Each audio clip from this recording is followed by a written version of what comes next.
Hello, hello, hello, everyone. How are you? Welcome to my debut series, Mondays with Michelle. So, I am so excited to be here and to, I am so excited to be here and to connect with you tonight for my first Mondays with Michelle. So, this series is a little bit different than things that I've done. Um, a little different. I've just kind of wanted to organize it in such a way that I'm going to be coming live Mondays or most Mondays unless something precludes it. But and we're just going to be talking about different things that I know are important, things that I feel are up for all of us. Things, if you guys have something you want me to talk about or discuss, I would love to know. Please share. And if you're here with me, please say hello.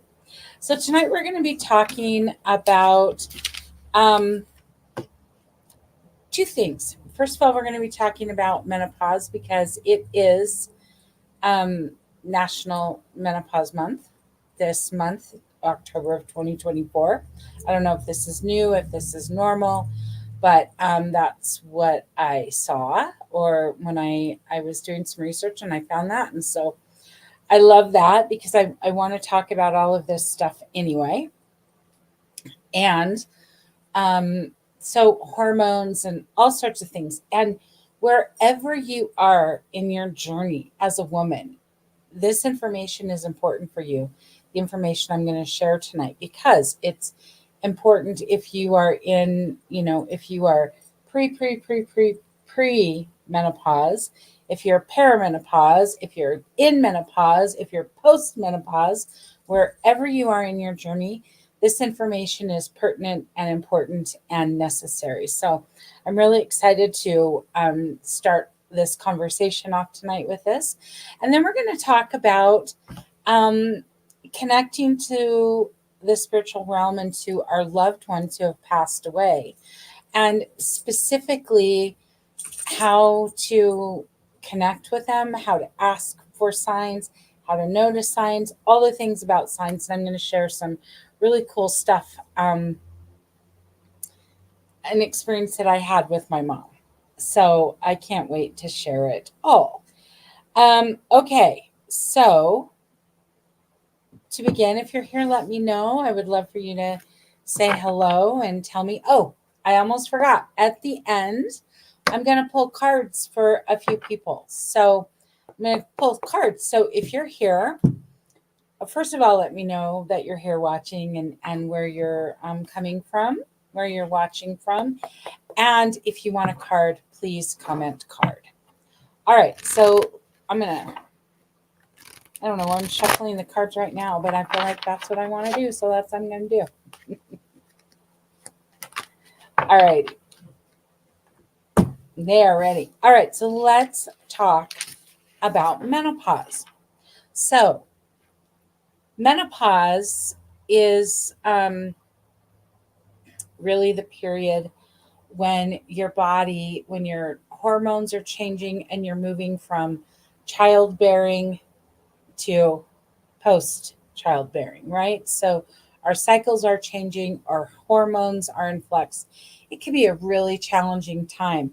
And, I think this is really important information to talk about. We want to talk about what happens during these times, what experiences we've had, experiences that we might have, what might happen, what might not happen, all of it. We just want to be in conversation about it because that is essential. That way we don't feel alone. That way we have proper education. That way we don't have fear, right? And that's a big part of it. We don't want to have fear. We have fear of the unknown. And there's a lot of horror stories about women in menopause. I mean, we've all heard them. Some of us have even experienced them ourselves. Um, but we want to make sure that we remember that this is natural process that our body is going to go through, whether, now or in many years or what we've already been through. And even if we're postmenopausal, all of this information helps too, because it takes a while for our bodies to acclimate to this new way of being. It takes a while to get our hormones balanced. It takes a while for us to acclimate to being this new in this new period and of life. And so I think conversation and dialogue and information is everything when we're talking about these things. So that's what menopause is. It's moving from one phase of your life to the other. And perimenopause is when your body is in the transition period moving into menopause. Okay. So that's when you kind of start seeing some changes. You might start noticing some things going on. That can be perimenopause. So what I want to talk about are some ways to manage menopause and some very important things. And the first tool that I want to talk about is nutrition. Okay, so we hear all kinds of things about nutrition all the time, and how important it is and how essential it is. And when we're talking hormones, it's really, really important. So there's a few things that you want to do. You want to get a lot of omega-3s. This is like, you know, some nuts and salmons and things like that. This really supports hormone production. And we want to make sure that our hormone production is at optimal level. We don't want it to be too high. We don't want it to be too low, right? We want it right where we want it. We want it nice and balanced. So omega-3s are very important. Complex carbs like fruits and vegetables and things like that. This really helps so that you don't have insulin spikes, right? Um, because insulin spikes disrupt the hormones. They send the hormones kind of into whack, and it's all wonky and you don't know what to do.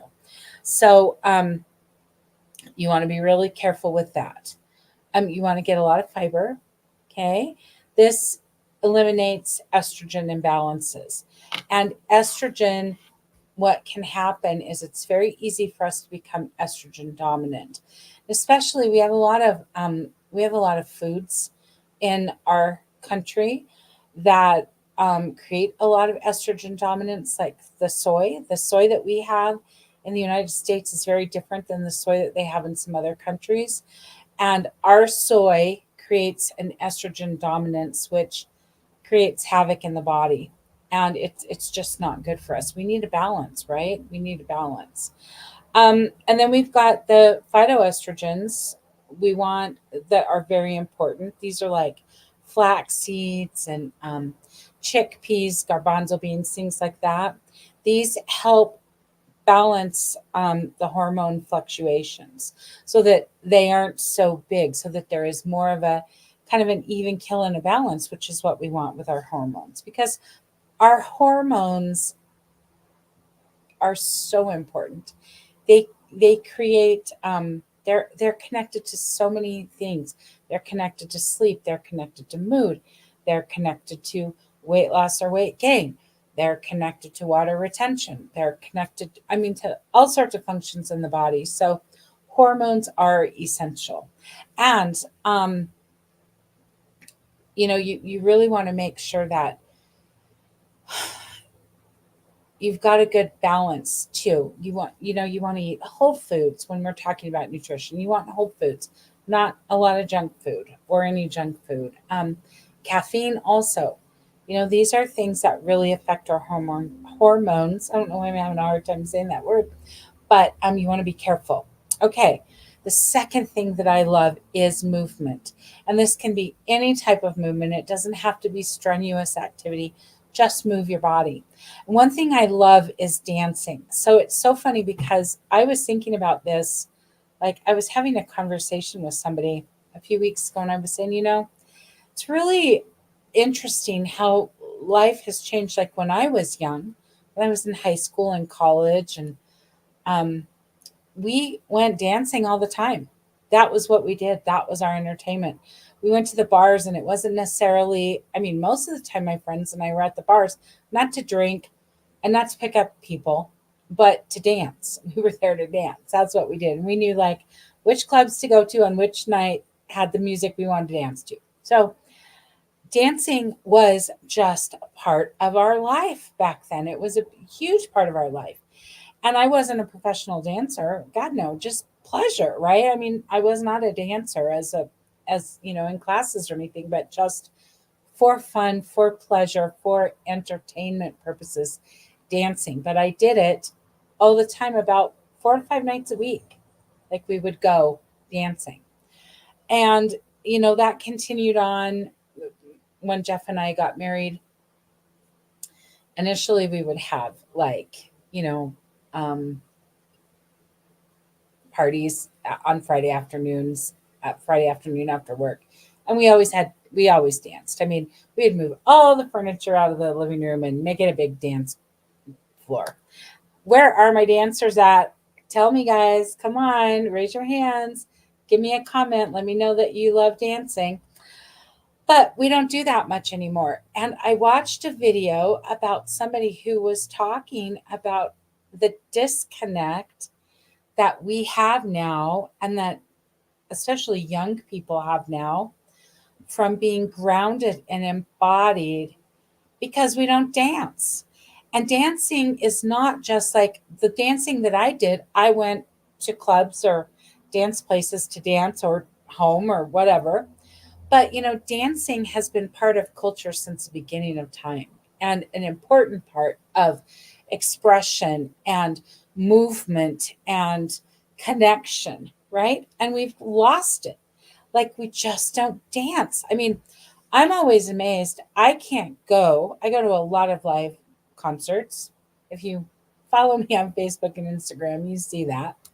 I go to a lot, and I mean, I love it. It's one of my favorite things, but I have a really hard time sitting still. Like, if there's music I love, I want to dance. I'm up, I'm a moving, I'm a shaking that booty, getting it going. And it's just the way that it is. And I love, love, love to do that. But I'm always surprised at all the people that I see that are just standing still, just standing there. And not that everybody needs to be a dancer, but I think it's also a sign, because it didn't used to be this way in concerts. Like back, even 20 years ago when I would go to concerts, like everybody was up dancing. If it was a dance, if there was dance music, people were dancing. But you don't see it as much anymore. And so I think it is a sign of the times that we're in, and that we've kind of, I don't want to say lost, but we've just moved from that. So that was a long winded thing to say.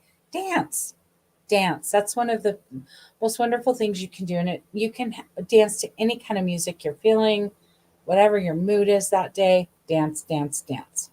Okay, so the third tool is about stress management. Stress affects our hormones tremendously. So if we are stressed, our hormones will not be in balance.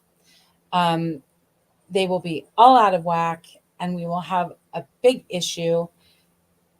And it's really hard to get them balanced after we've been in a lot of stress. So, one of the things that I suggest most, and that I talk about with a lot of my clients, is sleep, your sleep habits. So, if you can have a regular sleep schedule, that really, really helps. I know sometimes that's hard, but if you can go to bed at the same time and get up at the same time, that helps regulate those hormones. And it doesn't have to be like early. A lot of people say like get to bed at by 9 o'clock, or, guys, honestly, I'm kind of, when it comes to stuff like that, I think that we all have our personal preferences. I think that we have a personal cycle. And some people love to go to bed early and get up early. Other people love to stay up late and get up later in the morning. You do you. You find what works for you, but try to be consistent. So if you want to be if you are an early to bed, early to rise, and you want to be to bed at, you like 9, be 9. So then get in bed at 8:30 so you can be asleep by 9. If it's later than that, great. It doesn't matter, but be as consistent as you can. That gives your body the signal to be consistent and to be in balance. And sleep is really, really essential. It's how we regenerate and how we recharge for the next day, right? And there's a lot of really wonderful, magical, scientific things that go on with our bodies as we're sleeping. So we want to be as consistent as we can. The other thing is to be very aware of your vagus nerve. Okay. The vagus nerve is the nerve that runs from the back of the head, right where the head and the neck meet, and it comes down the side of the neck and all the way down, and then meets in the belly. Okay. So this nerve is very essential, and it is responsible for us being relaxed and in the parasympathetic nervous system or not, right? So we're either in rest and digest, which is the parasympathetic nervous system, or we're in fight or flight. Now, most of us have been in fight or flight for a really long time, okay? That's what we do. We just learn to be there and it becomes our normal. And so then when we don't really know how to relax fully, we can relax for a little bit of time, but for the most part, it's a challenge. And our vagus nerve gets really, really out of whack. So we want to really pay attention to our stress levels and to our vagus nerve. So this month, we're going to talk about some things for the vagus nerve, some really easy, simple ways to address the vagus nerve and bring that sense of relax and move you from the fight or flight to the rest and digest, which is what we all want. Okay, so the fourth thing is limit your exposure to endocrine disruptors. Now, who knows about endocrine disruptors? I would love for you to tell me. I would love for you to tell me if you know what they are, what you feel about them, how they affect us, all of it, whatever you want. I would love to hear. So, you want to limit your exposure to them. Okay. And the way that you do this is you want to use clean products. And this is clean products across the board. So, in your house, in your cleaning products for your house, you want to use clean products, clean cleaning products. So, what does this mean? What's clean? What do I mean by that? So, free of chemicals, free of fragrances, free of petroleum based, things. And make sure that they're as clean as they can be. So these are cleaning products for your home, laundry, your laundry. Laundry is a huge one for endocrine disruptors because everything smells so much, right? And it's fragrance. Even some of the brands I have researched and tried and for years to find healthy, laundry products that don't have a lot of fragrances in them. And it's really hard to find. Even the brands that you think are not going to have fragrance oils in them, those are endocrine disruptors. So I hate to break it to all of you.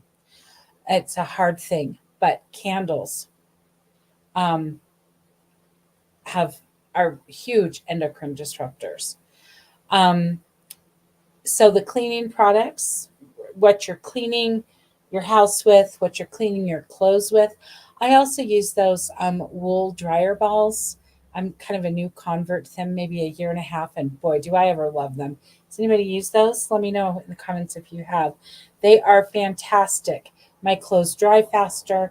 They're so soft, and I don't need any type of a fabric softener when I've got those wool dryer balls, and they're great. Um, and then you want to avoid processed food. Obviously, those have a lot of endocrine disruptors in them. But the one thing that I really want to talk about is skincare. Okay. And I'm talking skincare, everything from, the soap you use, the body wash you use, the shampoo, the conditioner, the styling products, um, everything, air fresheners, all of those. You want to be super careful because everything that we put on, right, absorbs into our bloodstream. And they're endocrine disruptors. So, like, I'm a highly sensitive person.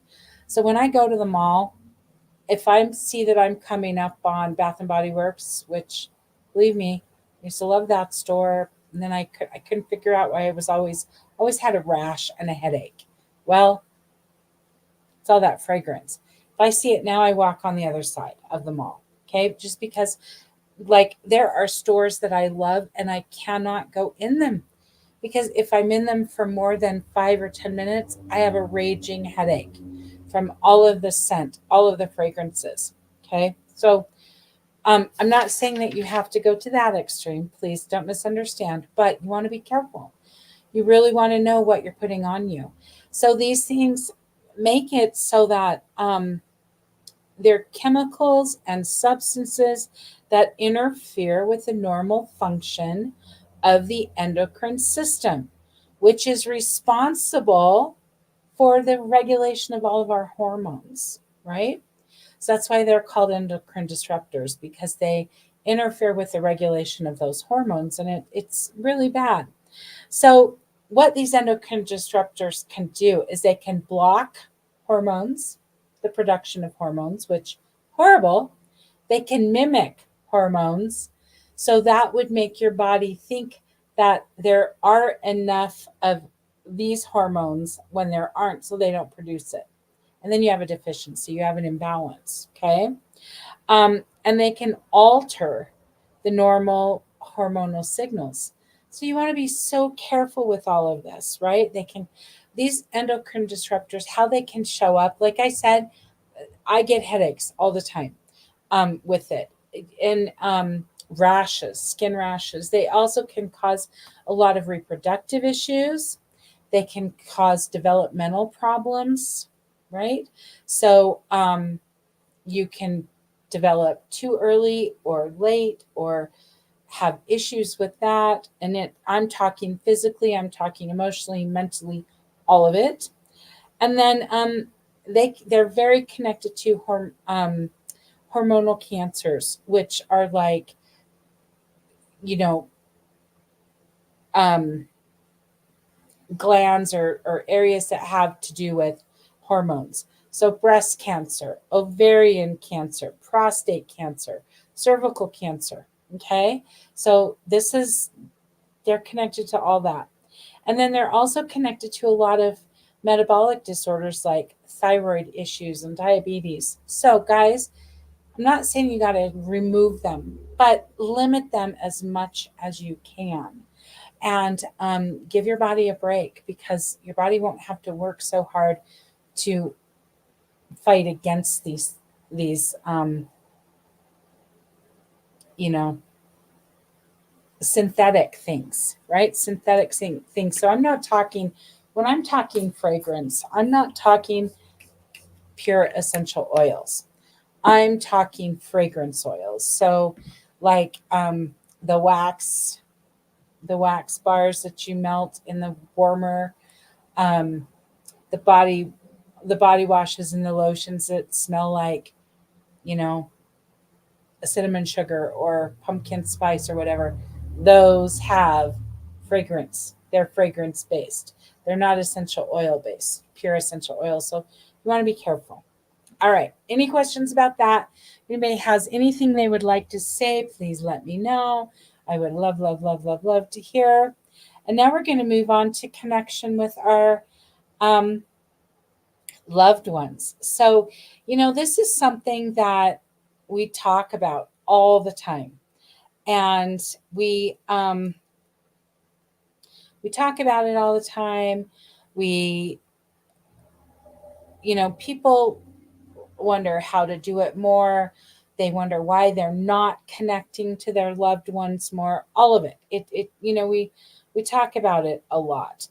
And so we want to be aware that our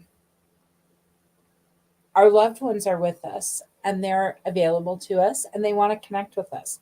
Now, how they do and if they're able to is totally dependent on us because it is not easy. Guys, if you're here, I see numbers. Say hi. I feel like I'm talking to myself. I know I'm not. I don't want to talk to myself, guys.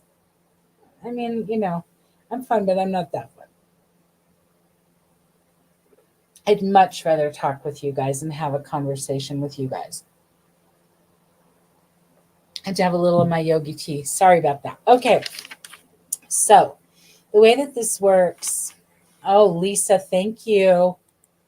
Hi, Lisa. I don't use any fragrance product unless the product has quality essential oils. Excellent. Yay, Lisa. Yay. Excellent. And hi, Belinda. Welcome in. Guys, if you want a card, comment card. I would love to pull a card.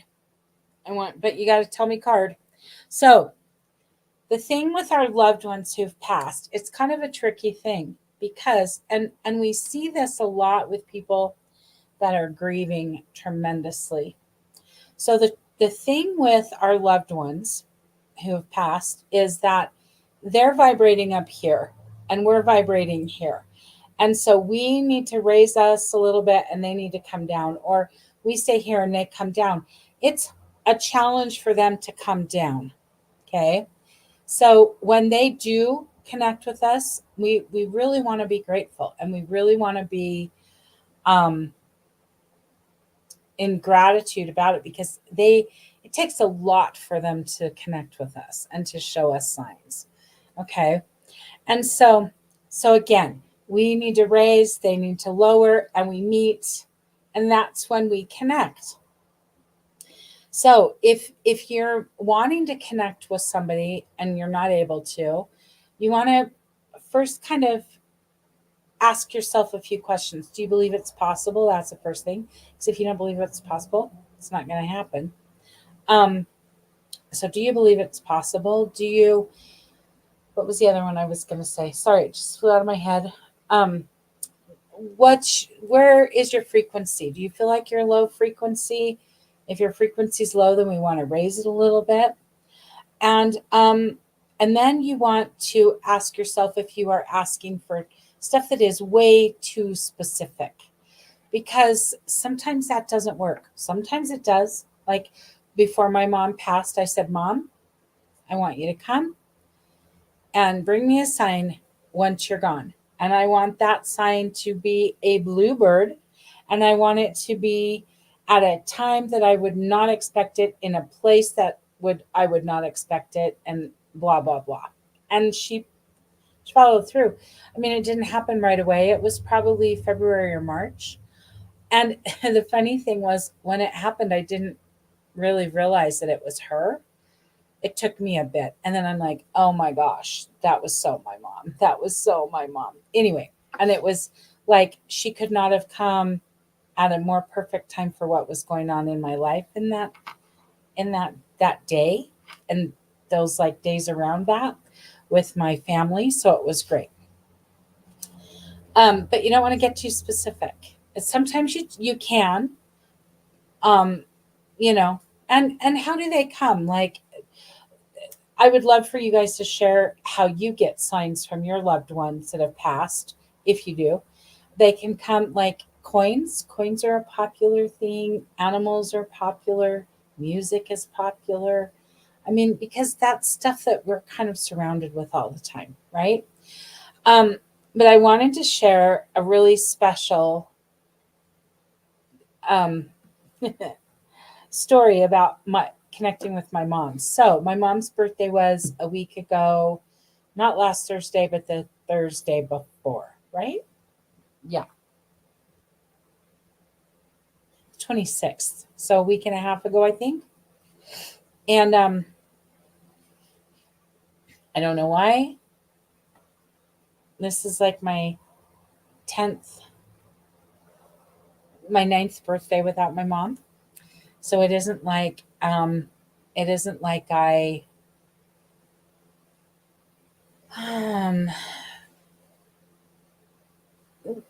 wasn't used to having birthdays without my mom, but this year hit hard. It landed hard. And we don't know. That's another thing I want to say. And I'm going to talk about this. Um, Everybody talks about the first, and the first are the hardest. Mm, I I don't necessarily believe that, because I think we're kind of bracing ourselves for the first birthday without them, the first Christmas without them, the first holidays, our first birthday without them, all those firsts. We're bracing because we know it's our first. And so I think that we're a little prepared, right? And so it can be some of the ones after, not necessarily the first. It might be the fourth that's the hardest, or in my case, it might be the ninth that's the hardest. Who knows why? But I was having a really hard day. I was having a hard night before, and that morning I woke up and I was just crying, crying, crying, crying, crying, and feeling awful, missing my mom like crazy. And I did my normal routine. I did all my normal morning stuff, my prayer and meditation, my block therapy, and oh, I love this, Lisa. Your mom's last name was Bird and she loved the color blue. Well, I would say that that was a little message from your mom, because I hadn't even thought of that story in ages. So, and you don't believe that either. You don't believe that the first are the hardest. Yeah. I think we kind of prepare in some way for them that we don't expect. But anyway, we'll talk about that another time. So anyway, I went through my day, doing all the things, and I just said to my mom, like, Mom, I'm having a really hard time today, and I need you to be here with me. Like, I'm a medium, and that's what I do for a living, is connect with the spiritual realm. But sometimes when it's my own people, there can be a little bit of a disconnect, or it can be a little bit more of a challenge, because my brain gets involved a little more, right? So I said, I really need you to show up for me today, and I need it to be clear. And so I had to go to Target, and there's a Target that's close to me, and then there's a Target that's a little farther that I normally go to, because it's a little bit bigger and has a better selection. But this day I thought, no, I'm going to go to the Target, the first Target that I ever went to, and the store that I used to shop with my mom at all the time. And it's the one that's closer, that's smaller. And so I'm like, okay, Mom, I'm on the way to the Target, and I'm like talking to my mom, and I'm like, okay, Mom, we're going to Target. We got some things on the list, and I'm going to look at this and that. My mom and I love to shop and touch stuff. We just love to touch it. We didn't always buy a bunch of stuff, but we love to touch stuff. So I'm like, I'm going to go touching today. That's what we would call it. And so I said, and I'm like, gosh, Mom, I think it, the last time you and I were in this store together, it was like July of 1991, before we moved, and how much we love the store. And I'm just having this conversation. It's good. So I go into the store, and I'm doing my shopping, and I'm walking around, and I'm touching a few things, and I'm doing my shopping, and I'm standing at the end of an aisle, kind of, I'm in the aisle, but I'm right by the end cap. And this gentleman comes up to me. He's walking, and he stops, and he goes, when did they change the store? And I go, I'm I'm sorry. And he goes, when did they add all this food stuff? And I go, oh, well, the food stuff has been here for a while. I go, like, this stuff's been here, but within the last like year and a half, they added all the cold stuff at the front, like the produce and all that. And he's like, oh, wow, I can't believe it. It's so different. And I'm like, yeah, it's really nice. And what we just had this little conversation. And he leaves. I don't think anything of it. So I'm shopping along again, touching, shopping. And I'm by the frozen food. I'm walking down that aisle, and I stop to look at something, and he's right there by me, and he goes, I really cannot believe this store. He said, I haven't been here since 1991. I can only imagine the look on my face. He said, I haven't been here since 1991 because I moved that year. And I recently moved back. I literally about fell on the floor. I couldn't believe it. I just started like laughing and I said, yeah, it's a really great story. And he goes, I can't believe how different it is. And like they took over this other thing that used to be here. And anyway, it was just wonderful. So I'm just like shell shocked. I could not believe it. Um, and yeah, Lisa said, oh my God. And that's the real shit right there. Don't you know it? I mean, like literally. And Belinda says, wow, yes. Like I asked my mom for clarity that she was with me. And I was like, I had to stand there for a minute, like catch my breath. So I check out and I'm leaving the store. And the whole time I'm like talking to my mom in my brain. And I'm like, Mom, that was incredible. Thank you. And the man he was probably in his like late 60s, early 70s. So not necessarily like the age my mom would be, but you know, anyway, it was pretty incredible. So I'm talking to her. I get to the car. I'm like, thank you, Mom. Thank you. Thank you. I appreciate it. I needed this today. I'm backing out. And you know how you back out of the space and then you stop and you put the car in park or drive to go forward? I do that. And this is what comes. Oh, can you see that? I want it to. October 22nd, my birthday. This was on the car next to me when I pulled out. I don't know why you can't see it.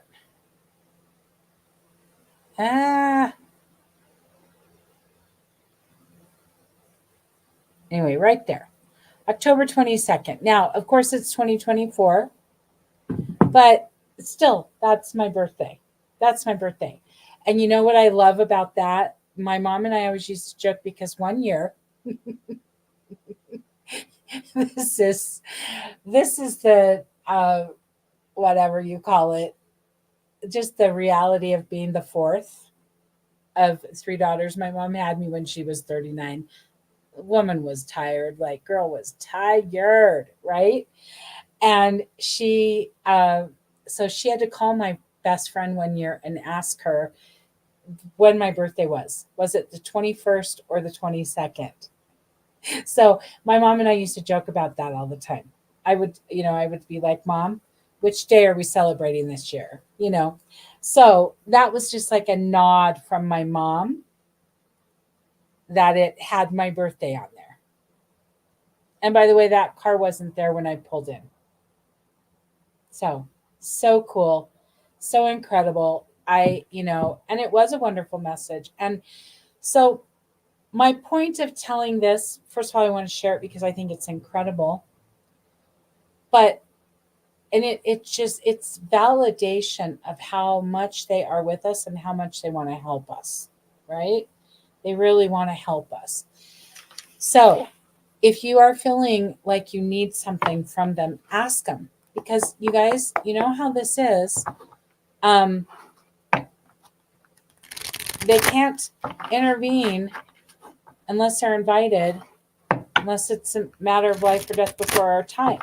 So they have to be invited in. They have to be. That's the only way, right? So invite them in, ask them for help. That day, it was like it wasn't a like polite like, Mom, if you feel like, it was like, Mom, I need you today. Come. Like, I need you. You need to be here. You need to show me. You need to show me that you're here. Boy, did she ever. And it was so awesome. Okay. So I was going to pull two cards and two people want a card. So how perfect. Is anybody else here?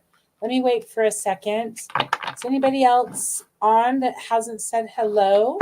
We've got Lisa and we've got Belinda. Who else is here? I see more numbers. They keep changing.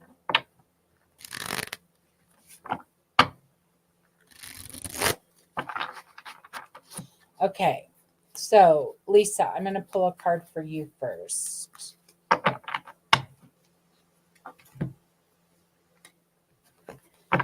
And you know what? I feel like my mom is here and she's telling me I got to pull these. I got to use the cards as well. So I'm going to pull one for you from the Ethereal Visions Tarot deck. And then I'm going to pull one from the card playing deck.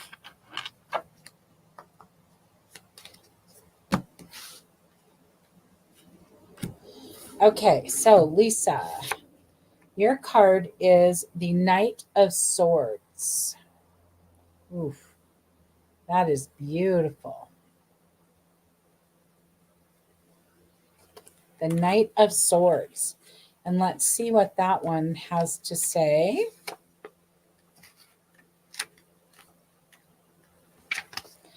Stubborn, determined, and overbearing. Okay. But what I want to say is this does not feel like it does not feel like it's like a negative character trait. Okay. It feels like it is very much about stubbornness, like not quitting, is what I just keep hearing. Like the stubborn and the determined. Like be determined. Like pick one aspect that you want to be uber determined on. Like get hyper focused on it and then be determined about it and be stubborn. Like I'm not giving up on this. I'm going to continue to do it until I see results or until whatever happens that I want. Okay? So that's the Knight of Swords, stubborn and determined. Determined, and it's a positive. Like it is such a positive. I'm feeling like because when I turned it over, that's what I heard. Like these are positive character traits. Like we would normally look at that and go, "Oh, stubborn and determined." Ugh. No, this is really positive.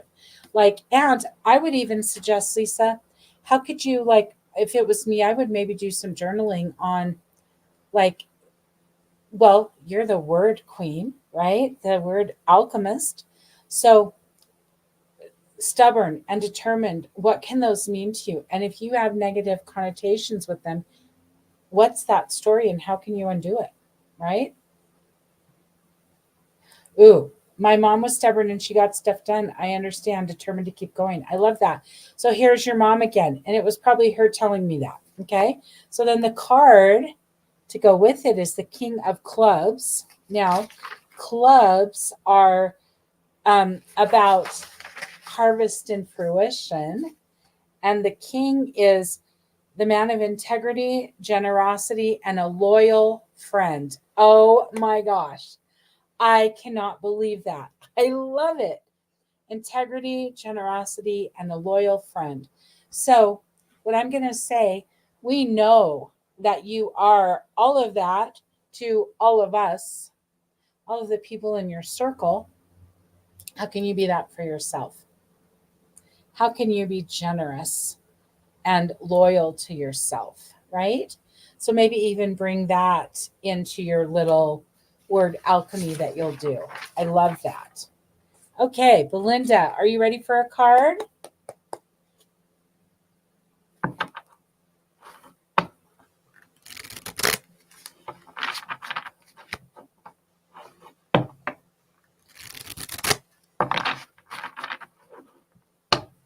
All righty.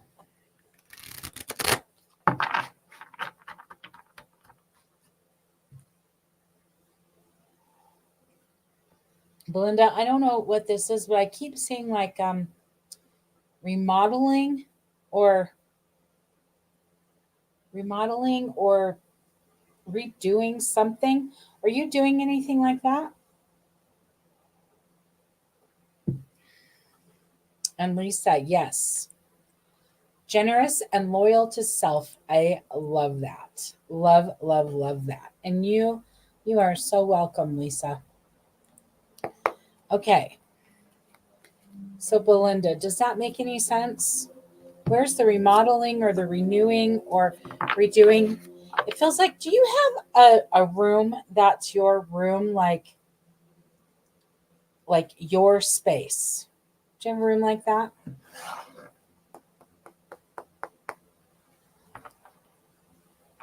Ooh, I'm not, but Ruben has been building the privacy section. So like outside, so you have a privacy from your in your backyard.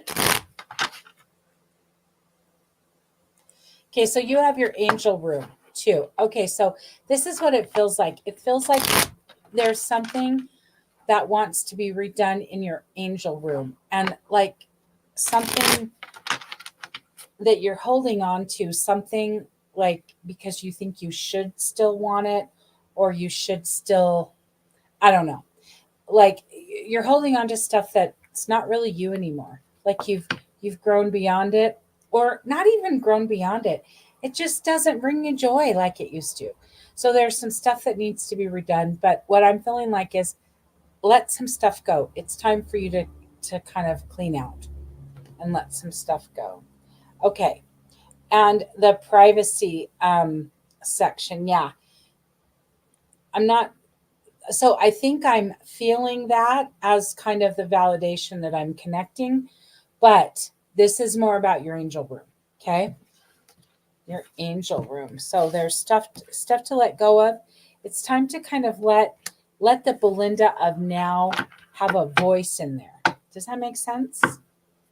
Okay, so the cards for this are 8 of Cups. Ooh, look at that moon in that. That is beautiful.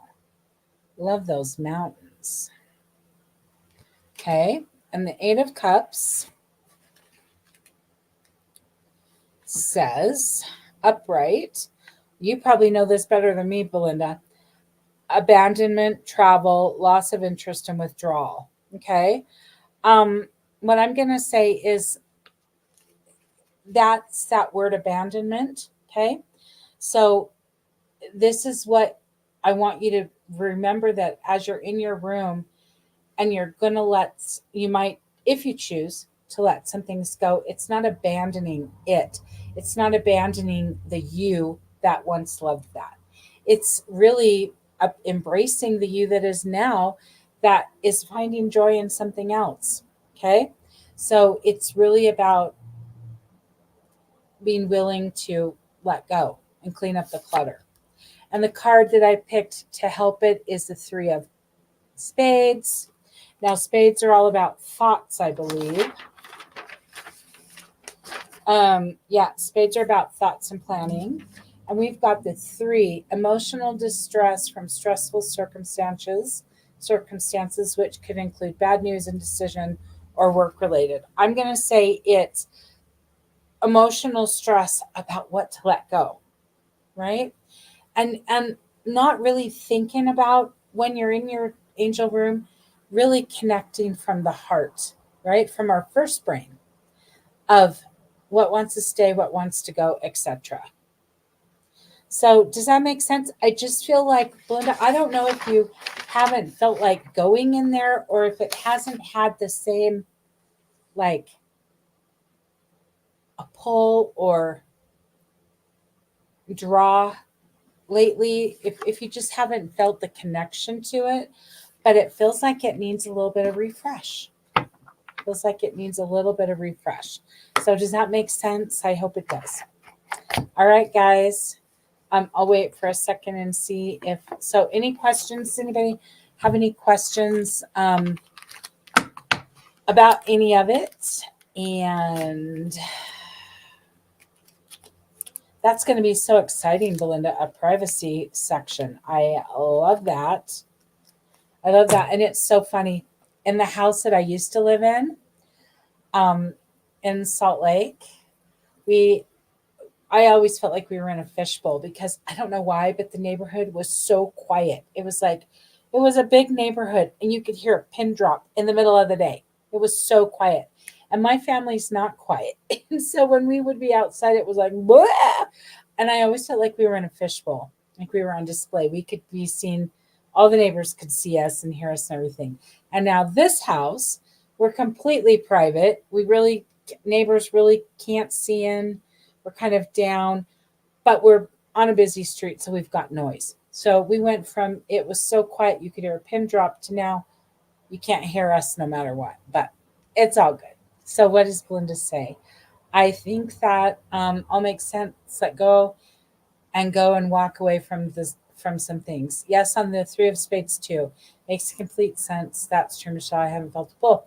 Okay, well, thank you for validating that because we want you to feel the pull to your room, right? We want the room to be a representation of you and where you're at now. So that tends to happen. We like create spaces, we put things, we create altars, we do this, and then they stay. And we think they've got to stay, right? Because they were really special. But they want to evolve. They're living, right?